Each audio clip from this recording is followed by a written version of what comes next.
Blog Talk Radio.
Yes, from the Carolinas to the world via the World Wide Web, this is Redeeming Truth Radio, and this is your host for the next 30 minutes as we seek to take an expedition for truth.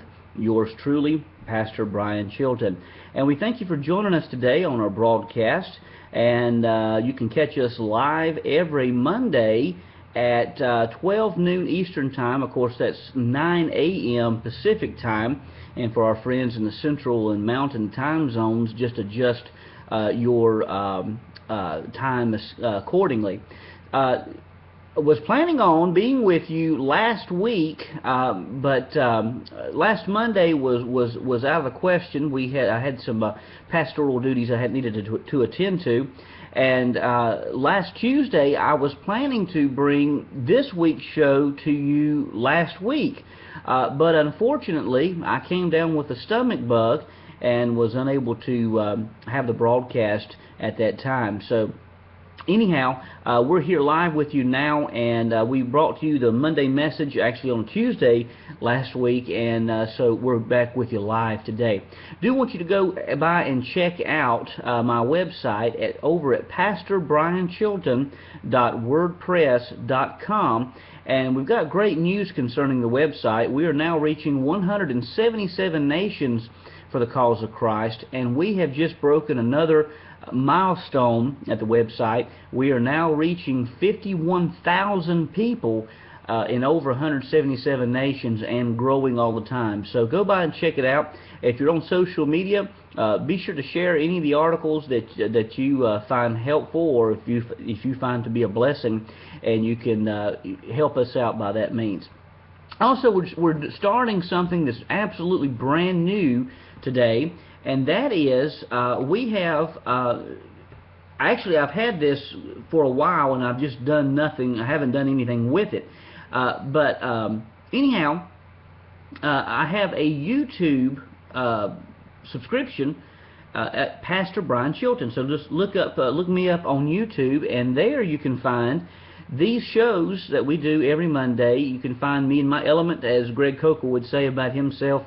You can find me live on there. Well, actually, I don't know if you can see the live video on YouTube. I'm not exactly sure if you can see it live or not, but you can go by at least see the recordings of the shows that we do.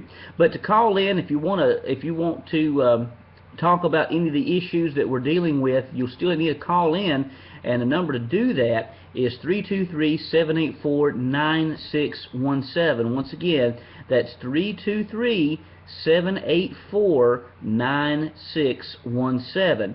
And again, you can call in with your questions or comments concerning any of the issues that we talk about every Monday live at 12 noon. So anyhow, that's that. So today I want to talk to you actually about a couple of things. I want to talk to you about an issue that I saw actually a couple of weeks ago, and I've been mulling over this. I actually wrote an article over this issue, and that's over Ryan Bell. And we'll talk a little bit about him, and then I have a very disturbing thing that I'm going to talk to you about. We need to discuss towards the end of the show about a local town who is, I don't know if you could say they lost the suit. They just basically gave up, it seems like, which I understand the reasons for them doing so, but we're going to talk a little bit about King, North Carolina, and the decision that they made to not fly the Christian flag. So anyhow, those are the two things on tap for today that we're going to talk about. But first and foremost, I want to get to this issue concerning Ryan Bell. Ryan Bell is an individual who was the former pastor of a Seventh-day Adventist church, which I am a evangelical Christian of the Baptist persuasion. I've been in the Methodist church, so I guess you could say Metho-Baptist if you want to put it like that. But I haven't really had many dealings with the Seventh-day Adventist church. I know there are some differences between the two. But anyhow, Ryan Bell, and he's not to be confused with Rob Bell, the one who wrote the book Love Wins. He dismisses the whole idea of the eternal nature of hell. But Ryan Bell, another Bell, he is a former pastor of a Seventh-day Adventist church in California. He's also a former professor of Fuller Theological Seminary and a former professor of Azusa Pacific University. I mean, this guy's no dummy. He has a Master's of Divinity. He has a Doctor of Ministry degree.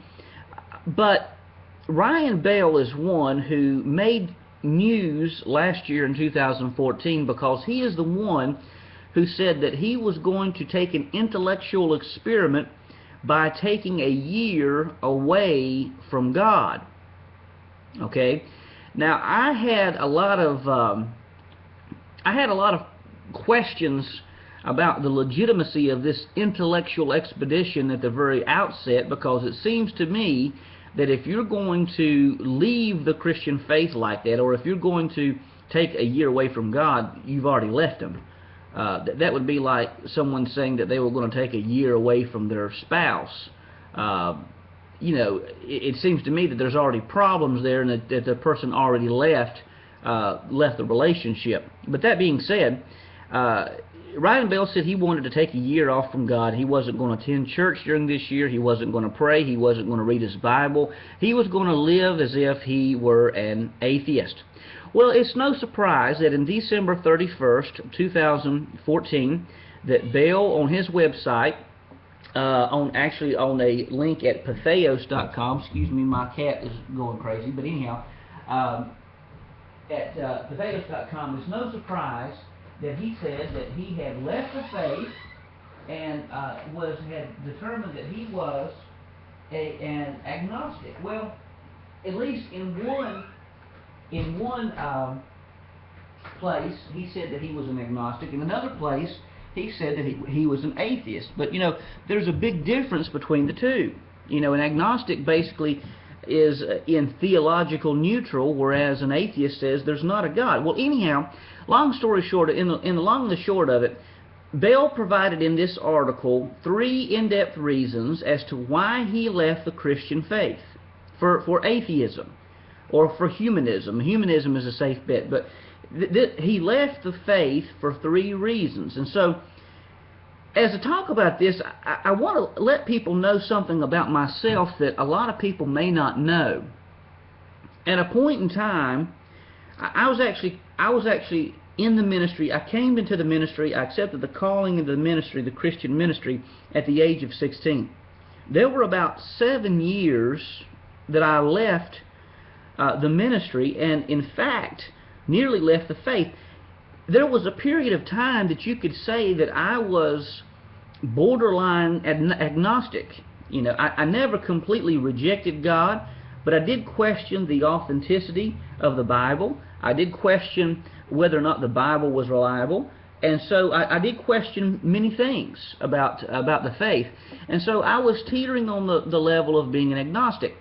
But there was a point in time that I came back to the faith, and the reason I came back to the faith is because I was exposed to some apologetic works that really transformed my life. So on this broadcast, before we deal with the political thing that we want to deal with the city of King, North Carolina, I want to give you the 3 reasons that Ryan Bell has said that he has left the Christian faith.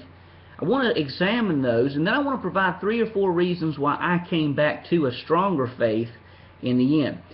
First of all, Bell provides 3 main reasons. One, he provides what he calls the science or social evolution is the way he believes to understand religion. That's what I call it. Science and social evolution, the way to understand religion, question mark.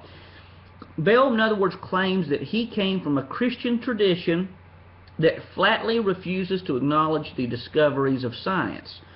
Now, let me first of all say that Bell is not categorically explaining all of Christianity here. He may have come from a tradition where science was not accepted, the discoveries of science was not accepted, but let's be honest, he does not speak for all of Christians here. I mean, you have guys like John Lennox, who has a triple doctorate. He's a professor of mathematics, I believe, at Oxford University.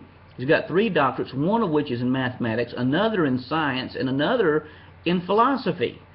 I mean, this man is a scientist. You have Hugh Ross, you have other individuals, you have numerous scientists who are Christians, okay? And many who, in fact, believe was it Francis Collins, I believe, or maybe not Francis Collins. I think it's Francis Collins. I may be wrong on that. It's either Francis. I think it's anyhow. You have a guy who did some DNA research who believed that faith and science were compatible. So, again, this is a misnomer that he brings out from the very beginning, to think that science and faith are incompatible. It's just not so. It's just not so. And Bell admits that he goes on to say, "I see no reason for this approach at this time," meaning that faith and religion, faith and science can go hand in hand. But he offers no reasons as to why that is. If this quest that Bell is on, like all of us are on, is a quest for truth, then you need to follow the evidence wherever it leads. And if that leads to the existence of God, then you need to be honest enough to say, hey, God exists. You may not like the fact that God exists. You may not like the implications of what it may mean that God exists. But if you're going to follow the evidence where it leads, I think it obviously shows that there is a God. I think the cumulative case shows that there is a God. But it seems to me that Bell has proverbially thrown out the baby with the bathwater in his approach. But then he goes on to say that, and I quote, "Biological evolution accounts for our present physical existence. The history of human social evolution is a much better way of understanding religion," he goes on to say. "The multitude of religious and spiritual beliefs and the way that those ideas have changed over time convinces me that God has not created humanity. Humanity has created God," end of quote. He goes on to say that religion has, I quote, "served a vital evolutionary purpose, uniting people around the common good," end of quote. But here's a big question I have. How in the world does this disprove God's existence? I mean, let me give you a case in point. People believe different things, even about things that are bedrock, that are proven, that are like bedrock proven facts. For instance, let me give you a case in point.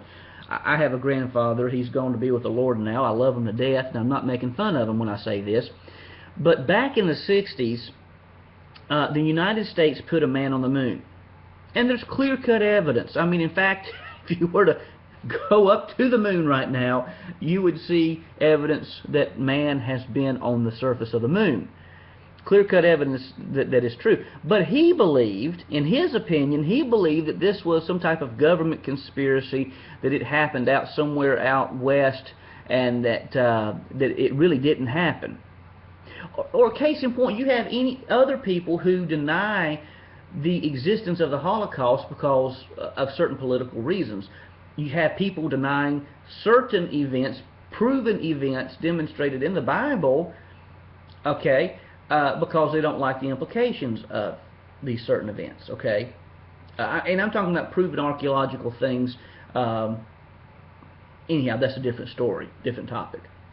But let's go back to the issue with my grandfather. It is clearly demonstrated, demonstrable that people were on the moon, but yet he chose to deny that. Here's the case in point. People can have different opinions even over certain issues. So just because there's a variety of different beliefs about God does not mean that God doesn't exist.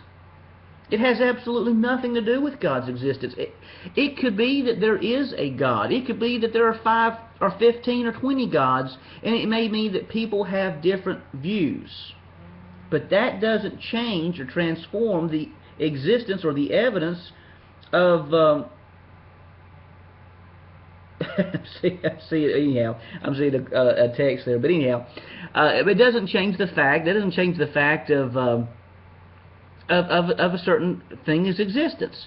I mean, just because we have different opinions on something doesn't change whether or not something is true or not. So I see absolutely no reason for accepting Bell's first tenet in this belief, or if it is rejection of faith. The second thing is he also goes on to say, and the second thing is actually, the second argument is much like the first argument. He says that a multiplicity of religions is an argument against theism. Again, the second is really much like the first. And he goes on to say that that there are various beliefs pertaining to God, and that this is somehow another dismissal of God's own existence. Now, I would go back and say that this brings into question the existence of another entity. And I believe it's not necessarily God. I think it's actually the existence of the devil. For instance, if God exists, and if God is really good and loving, let's take a look at Genesis 3:1. We can go back, and if Genesis is right in what it says, and if it's right in its assessment that there is a devil and that there is a God, then what this could also mean is that the devil is real and is cunning, and as he said to the first human beings, did God really say this? It may be that Satan has been trying to do the same thing throughout the years. In fact, this absolutely has nothing to do with the existence of God. I go back and say this again. If God is real, and if Satan is real, if the devil is real, then you would expect there to be even more so a variance of beliefs. Again, there are certain things that are absolutely proven that people disagree on, and that people will find a reason not to believe in a certain particular thing, whether it be the moon landing, or whether it be the Holocaust, or whatever it may be, or whether it's a biblical event that took place thousands of years ago. People have reasons for accepting or rejecting things. And Bell has reasons for rejecting Christianity. But there's a philosophical problem here. Bell does not favor the fact that many religions exist. He doesn't favor the fact that many religions exist and all of them can't be correct. That's really the root of the problem. Because Bell says in the article that the fact that he couldn't he worked with interfaith groups, and he wanted, I think in the end, he wants all religions to be true, and because all religions at the heart of them have very different worldviews, then he throws out the existence of God. But Bell is in a great deal of has a great deal of problems in this, because Bell, his great conundrum is that by criticizing Christianity's exclusive claim or any other religion's exclusive claim, he has in fact made an exclusive claim himself. And by making an exclusive claim himself, he's basically thrown out all religions, saying that nobody can be right at all. So do you see this philosophical problem that Ryan Bell has? In fact, you can't have it both ways. It would be nice to say that everybody could be right in what they believed, and we could all skip down the road and sing Kumbaya. It just doesn't work. There are, at the heart of it, different claims. Now, it may be that Ryan Bell's right, or it may be that I'm right, but we both can't be right. Okay? And I think the existence of God does not have anything to do whatsoever with the multiplicity of religions that exist in the world today. It has absolutely nothing to do. It's apples and oranges. And then lastly, he shows, and I think this may be his strongest argument of the three. By the way, if we run over the 30-minute spot, we have 15 minutes allotted to us in addition. And by the way, you can go back and catch this video on YouTube, as we're now on YouTube, and you can go back and listen to the podcast on Redeeming Truth Radio. The third evidence that he gives is that of psychology and religion. In other words, he says, according to Bell, and I quote, "We fear nothing more than our own mortality. But what if we could live forever?" He goes on to say. "What if the reward for a life well lived is eternal life in paradise? Such a reward could be used to keep the masses in line and consolidate power in the hands of those who hold the secrets to immortality." End of quote. Here, right here, you see the thrust of Bell's rejection. It is, in fact, a rebellion against Christianity. It's a rebellion. I don't know what it is in his life, but apparently there's something in his life that has gone against the Christian standard. I don't know what it is. I really don't. But there's something in his life that he's rebelling against, and he thinks that anyone who tells him differently is trying to control him by the existence of an eternity. But the problem with Bell's argument is that he really doesn't consider any evidence that the afterlife really could be true. And there's in fact a great deal of evidence for the afterlife. And for instance, the mounting evidence you have of near-death experiences. Gary Habermas of Liberty University and J.P. Moreland of Biola University, they have written extensively on this. I think one of them said or wrote that there's over 150 cases of medically documented near-death experiences where people who have been born blind record and report visual experiences after they have been confirmed dead. Absolute truth. So he doesn't consider, and he doesn't even consider the grandeur of what it means if there is an eternal life, especially in heaven. Now, he may not like that. He may not like that fact.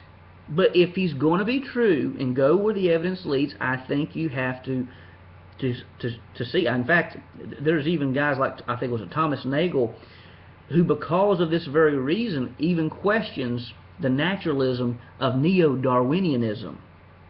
Okay? And I think it's very problematic to just dismiss all of that because you don't like a certain tenet of the Christian faith. And I think that's what's happened with Ryan Bell. And listen, folks, I'm not trying to condemn Ryan Bell because I've been there. I've been there. I know what he's going through to a degree. Maybe there's something that's happened at a church. Maybe there's something that happened at one of the schools he taught at. Maybe things just really didn't go the way he wanted it to go. Hey, man, I've been there. I understand completely. Maybe some Christian hurt you. Listen, folks, I've been hurt multiple times in church. But by the power of God, I've learned the power of forgiveness and moving on. Okay?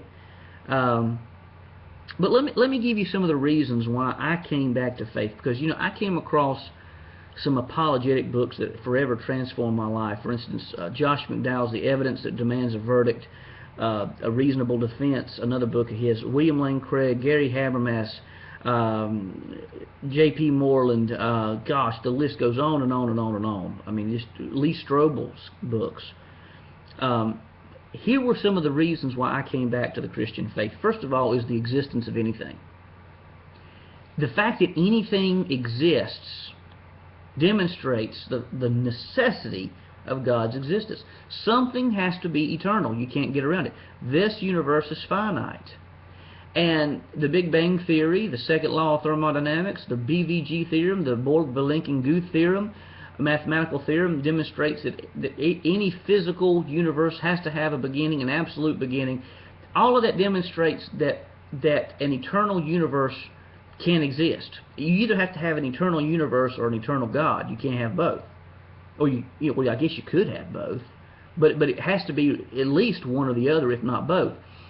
And I think what this demonstrates, when you see all the mounting evidence, I think it absolutely clearly demonstrates the absolute necessity for God's existence. That's one thing. I think the functionality of everything, or some people would maybe even say the design argument, is another reason to believe in the existence of God. Many atheists will claim that evolution is the answer to all things, like Ryan Bell has just done. But yet, if evolution is true, then such a process demands an explanation for its own existence. I mean, let's be honest here. If evolution is true, if it is true, then what established that? What established the laws of nature? Why is it that we have hundreds of cosmological constants that are so fine-tuned to the nth degree that they have to be that way?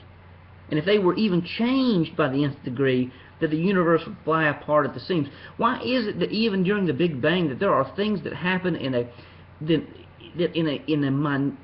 less than even a second, maybe in a millionth of a second, things happen at exact precise time that if they did not happen in that precise way, the universe could not be what it is today. We wouldn't be here. I mean, I think this goes beyond probabilities. I think this goes to the reality that there's something behind it, or someone behind it. And even if evolution is true, it has to have an explanation. Excuse me, I can't get my words out. Has to have an explanation for its own existence. Okay, the world and the universe operate with great functionality, and that's no accident. There's also the third thing, the transformational power of God. The fact that many individuals throughout history have been transformed by calling upon the name of Jesus, have been transformed by calling upon the name of God. And friends, I want to tell you that there's great power in that.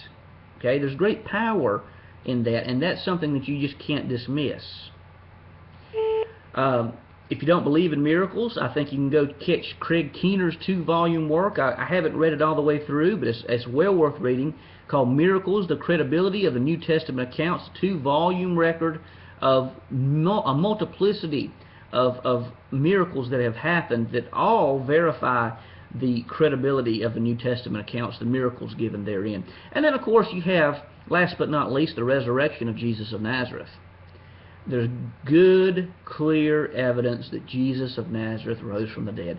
And if he rose from the dead just as he said he did, or as the Bible said he did, if he rose just as he said he would, then, folks, that's clear-cut evidence not only that Jesus is the Messiah, that Christianity is true, but it's also clear-cut evidence that God exists as well.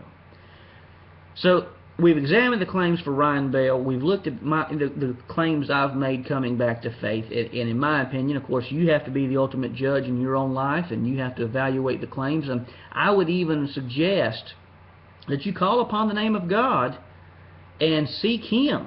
Call upon the name of God, seek Him, and ask Him, Lord, if you really are who you say you are, prove it to me. That's what I did.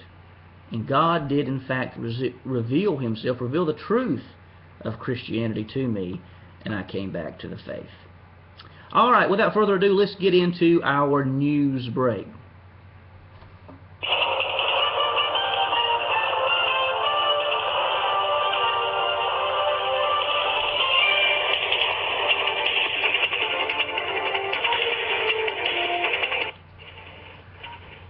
All right, if you are in the Carolinas, you've probably heard about this. Ladies and gentlemen, let me go ahead and tell you, we're going to be going to, in 15 minutes. 90 seconds. It's giving me the update here. Okay, we're going to be going into what we call overtime. You won't be able to hear this on the live show. You can go back and watch this on the YouTube account. You can be able to see the whole thing through.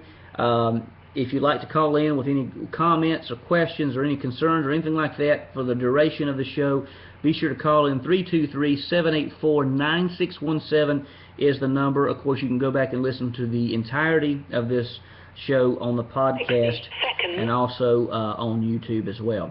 I want to talk a little bit about something that has been all over the news here in our local area, and that is the news about King, North Carolina. King, North Carolina is a town that many of you may not know much about. In fact, many of you may have never even heard of King, North Carolina, but it's a small town just north of Winston-Salem. And about 3 or 4 years ago, King, North Carolina was challenged by one Michael Hewitt who is a former U.S. Army, or who is a U.S. Army veteran, who was offended that the town allowed Christian flags to fly at a local cemetery. 10 seconds. Or actually maybe a flag, I think it is supposed to be singular, a flag in a local cemetery, and had also allowed the presence of a statue of a soldier kneeling before a cross. By the way, this was a privately funded organization who paid for the statue, I found out. This was not paid for by the town, according to my resources. This was a private organization that paid for this statue, so it absolutely had nothing to do with the township paying for anything here. Okay, I got another text there. Excuse me. Okay, I'm back here. Had absolutely nothing to do with the township paying for anything. And so anyhow, there was a lawsuit that was going on between this town and the individual, and the township had decided to take down. Let me just go back and say. Let me just go back in reverse and get my thoughts back in order. Michael Hewitt had challenged, because apparently he's an atheist or a secularist or something of the sort. He had challenged the city's ability to publicly fly this flag and to have this statue. Again, even though it was privately funded, at least the statue, that is. Well, this lawsuit has been going on for 3 years, 4 years, and so the township has decided and stated that they were going to take down the flag, they were going to take down the statue, because the court case was going to amount to a bill of about $2 million, and they were basically told by a judge, they were told by lawyers, that this was a case that they couldn't win. Now, I don't know if this is a public cemetery. I don't know what exactly all the details about this, but it seems to me that if this is a private organization paying for something, how is it that they couldn't win the case? That is something that really bothers me. And another thing that bothers me is that it's as a citizen even said, you know, where did Hewitt get the funds? You know, where did he get the funds from? You know, obviously there was another organization that must have been helping him along. One would like to think. But anyhow, to the great disdain of the community, the council members decided this past week 3-2 in favor of settling the case, and thus removing to remove this flag and the statue. But I have just a few comments concerning this. Again, if you'd like to call in, 323-784-9617 is the number. The first question I have is to Michael Hewitt himself. What is so offensive about this flag? I mean, there's nothing derogatory about this flag. There's nothing on the flag that is calling anyone ignorant, or that's calling anyone names. There's nothing on this flag that's doing anything or saying anything bad about anybody. It's just a demonstration, a public demonstration of one's faith. And even for the statue, my question is, what was so offensive about that there are soldiers out there who would pray to their God? I don't understand. I don't understand what the offense is. I understand you may not agree with Christianity. You may not agree. But you know what? If you have a statue you wanted to pay for and have it presented, why not do that? Anyhow, you see, a lot of times what will happen is, it seems like like secularists, whenever they're trying to make a point, they will fly a flag, or they will present something that is derogatory to the Christian faith or derogatory to someone's faith. There's nothing derogatory here at all. You know, if you don't want to bow down to the cross, or you don't want to pray to God, no one's saying that you have to. But I think a larger issue here is, I think that Hewitt's lawsuit is a microcosm of something bigger that's going on in our world, especially in the United States, and that is that tolerance is being replaced by militancy. And I fear that this militancy is leading its way towards a socialist government. I hope not. I mean, I just happen to think that the United States is a wonderful land to live in. I just happen to think that this is a great nation. But if it keeps going in this fashion, if people don't learn to be able to get along with people, other people of various viewpoints, we're going to have a socialist government. And that goes on both sides, you know. Again, if he wanted to fly a flag, fly it. If you wanted to privately buy a statue and place it in honor of someone, do it. But don't take away the rights of someone else, or even those who make up the majority of the community, just because you don't like it. I think there's a great deal of selfishness in this. But anyhow, it's easy to point fingers and issue blame, but the bottom line is this. I think the larger thing that's demonstrated in all of this is that our land is in the midst of a moral shift, and I think I'm joined by a multitude of people who are very concerned about where this is going. So that's my first question. What is so offensive about the flag? Secondly, what happens now? And this is perhaps an even bigger question. What are the citizens of King going to do? You know, I would suggest, and it's in my opinion, to peacefully, notice I said that, peacefully seek the counsel of individuals who fight for religious freedoms. And there are individuals out there like this. For instance, the ACLJ is the first one that comes to my mind. The American Center for Law and Justice. They're one. They may not be a surefire answer, but there may not be a surefire answer to this, but there may be some alternatives that people can look to in order to be able to find a resolution so that, you know, one's rights aren't revoked. But will the people of King seek counsel for this, or in many ways, the final outcome essentially finds itself with the Christian citizens of the area? You know, what are they going to do? You know, are they going to just accept this and move on, or are they going to seek counsel from maybe individuals who may fight on it for their case? I don't know. Ultimately, that answer is with the folks of King. The answer there is with the citizens of that community. And obviously, whatever's done needs to be done in a peaceful, if you're a Christian, a peaceful Christian way. And I would also say pray for the one who filed the lawsuit, that maybe he would have a change of heart, and maybe he would come to know this one that we so greatly stress. So in conclusion about this matter, you know, I think there is in many ways a lack of tolerance. And let's be honest, there are Christians who show a lack of tolerance. There are unbelievers who show a lack of tolerance.